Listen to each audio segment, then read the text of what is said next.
हमको जम्मू कश्मीर की उस आवाम की आज तारीफ करनी चाहिए, उस आवाम को आज सैल्यूट करना चाहिए, सलाम करना चाहिए जिसने बढ़ चढ़कर इस चुनावी प्रक्रिया में हिस्सा लिया।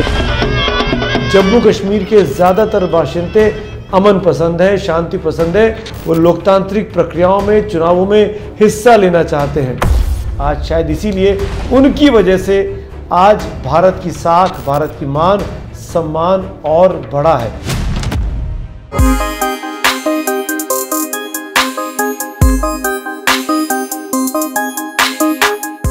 नमस्कार दोस्तों, आज वाकई में बहुत खुश होने का दिन है। फ़ख्र से सीना चौड़ा होना चाहिए, खासकर उन लोगों का जो जम्मू कश्मीर में रहते हैं। जम्मू कश्मीर के लोगों को, हम सब हिंदुस्तानियों को आज सलाम करने का दिन है, क्योंकि आज वाकई में लोकतंत्र की जीत हुई है। आज वाकई में वो काम हो गया जिसका इंतज़ार हिंदुस्तान की लोकतंत्र, हिंदुस्तान की जमहूरियत बीते 70-75 साल से इंतज़ार कर रही थी, जो अभी तक जम्मू कश्मीर में नहीं हो पाया था। पहली बार जम्मू कश्मीर में डीडीसी के चुनाव हुए, ज़िला नगर परिषद के चुनाव हुए, और सबसे खास बात देखिए, इन चुनावों में वहाँ की आवाम ने बढ़ चढ़कर हिस्सा लिया।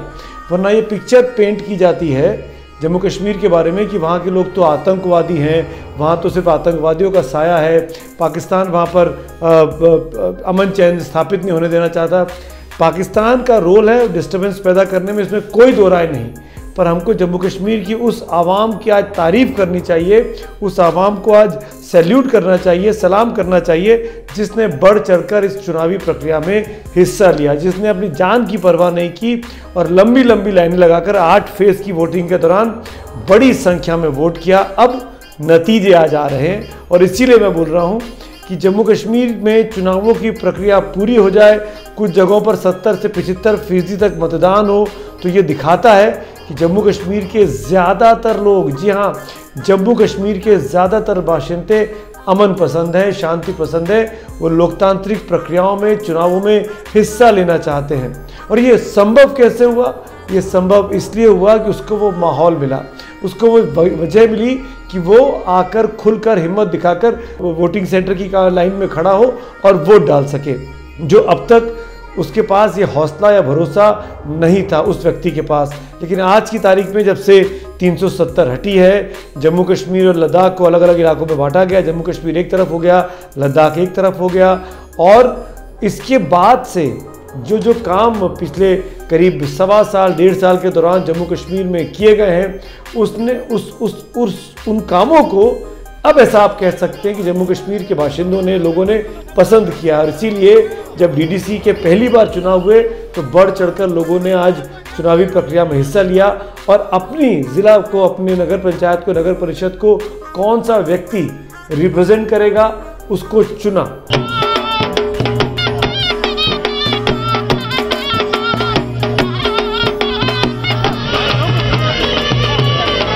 मैं सोचती हूँ कोई अच्छा हमारा लीडर बने तो हमें थोड़ा सपोर्ट करे, हमारे गांव को सपोर्ट करे। भारतीय जनता पार्टी जिंदाबाद, भारतीय जनता पार्टी जिंदाबाद। बहुत खुशी है कि हमारा पंचायत का सरपंच चुना जाएगा, उससे हमारी डेवलपमेंट होगी पंचायत की। हमें इनसे बहुत उम्मीदें हैं, खासकर ये नौजवान लीडर है, हम इनसे बहुत उम्मीदें हैं, ये गाँव के डेवलपमेंट के लिए आगे आएगा।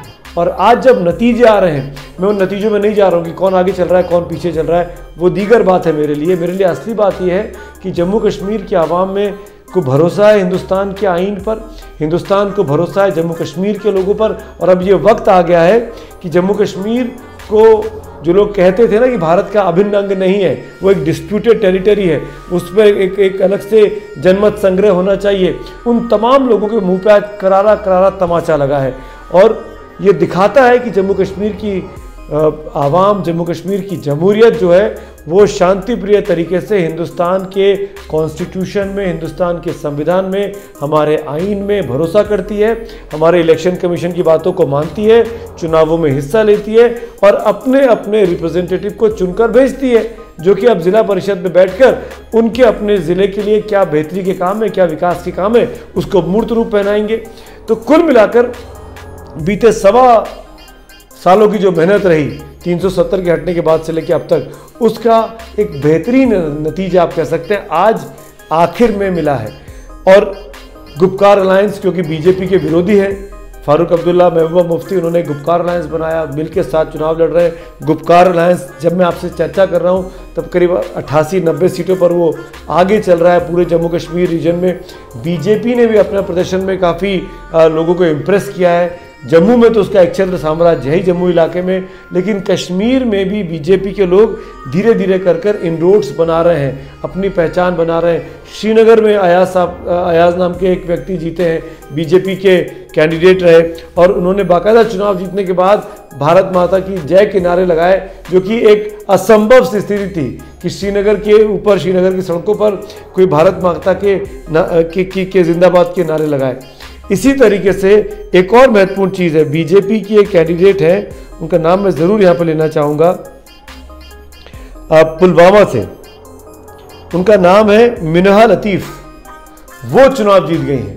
पुलवामा वो इलाका जहाँ पे सबसे अधिक मिलिटेंसी की खबरें आती है, कुपवाड़ा वो इलाका जहाँ पे पंपोर, बांदीपुरा, ये वो इलाके हैं जहाँ पे आप अक्सर आतंकी वारदातों को लेकर, आतंकवादी घटनाओं को लेकर के, कभी एनकाउंटर को लेकर के खबरें सुनते रहते। इन जगहों पर बीजेपी के उम्मीदवार जीत रहे हैं। तो बीजेपी ने जम्मू कश्मीर के इलाके में अपने कामों की वजह से, अपने एक्शंस की वजह से कुछ इनरोड्स बनाए हैं। हालांकि जम्मू में उसकी पकड़ ज़्यादा है, जो कि थी, कश्मीर में उसको भी बहुत कुछ करना बाकी है, पर कश्मीर की 3 सीटें जीत जाना, पंपोर, बांदीपुरा और पुलवामा, ये दिखाता है कि बीजेपी को लोग उस इलाके में भी पसंद कर रहे हैं जहाँ के बारे में बीजेपी के विरोधी ये कहते थे बीजेपी केवल उकसाने भड़काने का काम करती है और राष्ट्र भक्ति के नाम पर या देशभक्ति के नाम पर लोगों को केवल मौत की भट्टी में झोंकती रहती है।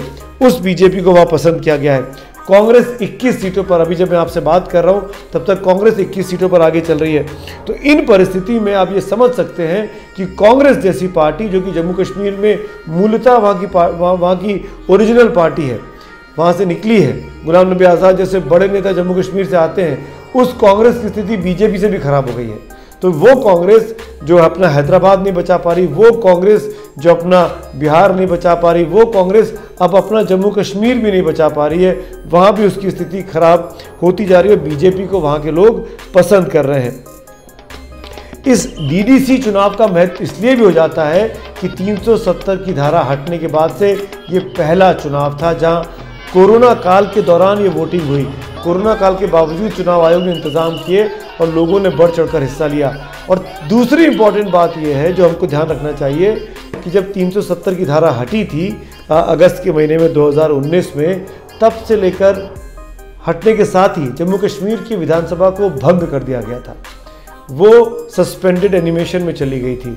अब जबकि डीडीसी के चुनावों में आम जनता ने बढ़ चढ़कर हिस्सा लिया है, अपने लोगों को चुन लिया है, तो क्या उस विधानसभा के जो सस्पेंडेड एनिमेशन में चल रही है उसको रीइंस्टेट किया जाएगा, उसको बहाल किया जाएगा, या बीजेपी और केंद्र की लीडरशिप अब ये चाहेगी कि क्योंकि हम लोगों की पकड़ उस इलाके में मजबूत हो रही है तो उस विधानसभा को भंग कर नए सिरे से चुनाव कराया जाए? क्या बीजेपी इसके लिए तैयार होगी कि पश्चिम बंगाल के साथ जम्मू कश्मीर विधानसभा के भी चुनाव हो? ये एक बड़ा सवाल मेरे सामने इस वक्त है, इसका जवाब मेरे पास भी नहीं है, लेकिन मैं ज़रूर बीजेपी की लीडरशिप की ओर बहुत टकटकी के साथ निगाहें लगाए देख रहा हूँ कि वो क्या करते हैं, विधानसभा को बहाल करते हैं कि विधानसभा को पूर्णतः भंग कर देते हैं। ये बहुत इंपॉर्टेंट हो जाता है और हमको ये भी समझने की बहुत ज़रूरत है आज के इस दौर में, जब दुनिया में ये बात पाकिस्तान फैलाने की कोशिश कर रहा है कि कश्मीर में तो अनरेस्ट है, कश्मीर में तो विद्रोह हो गया है भारत की हुकूमत के खिलाफ, नरेंद्र मोदी की सरकार के खिलाफ। उस वक्त जम्मू कश्मीर के आवाम ने भारत के संविधान में, भारत के सरकार में, भारत के चुनाव आयोग में, भारत के प्रधानमंत्री नरेंद्र मोदी के शासनकाल में अपना विश्वास जताया है। जो बात बीजेपी के नेता वाजपेयी जी करते थे जमहूरियत कश्मीरियत की, उस चीज़ को वहाँ के आवाम ने माना है। और शायद इसीलिए मैं बार बार कह रहा हूँ, मेरा पूरा जोर इस चर्चा के दौरान यही है कि आज के दिन जम्मू कश्मीर के लोगों को सलाम करने का दिन है, सैल्यूट करने का दिन है कि उनकी वजह से आज भारत की साख, भारत की मान, सम्मान और बढ़ा है। और इसीलिए आज पाकिस्तान को अपने गिरेबान में झांकना चाहिए। जो यूनाइटेड नेशन जैसे मंच पे जाकर इमरान खान भारत के खिलाफ ऊट पटांग बातें करते हैं, उन इमरान खान के चेहरे पर करारा तमाचा है। उन हाफिज सईद जैसे आतंकियों के चेहरे पर करारा तमाचा जम्मू कश्मीर की आवाम ने मारा है। ये कहते हुए, ये दिखाते हुए कि हम शांति पसंद लोग हैं, हम चुनावों में हिस्सा लेते हैं, हम चुनावों के ज़रिए इस देश की सेवा करना चाहते हैं, हिंदुस्तान के साथ जुड़े रहना चाहते हैं, हिंदुस्तान के संविधान को हम सलाम करते हैं। इसीलिए आखिर में जाते हैं सिर्फ इतनी बात ज़रूर कहूँगा कि आप सब लोग जो कहते हैं कि कश्मीर तो वाकई में धरती पर कहीं स्वर्ग है तो वो कश्मीर में है, वो स्वर्ग जो है वो भारत का था, भारत का है और भारत का ही रहने वाला है। पाकिस्तान जैसे लोग, हाफिज सईद जैसे लोग कितने भी सपने क्यों ना देख लें, लेकिन वो हिंदुस्तान के साथ कश्मीर को कभी अलग नहीं कर सकते हैं। और अब तो और नहीं कर सकते हैं जब कश्मीर की आवाम ने पूरी तरीके से हमारे साथ रहने का भरोसा दिखा दिया है और ये वोट देकर अपने लोगों को चुनकर इस बात का एहसास दुनिया भर में करा दिया है। धन्यवाद।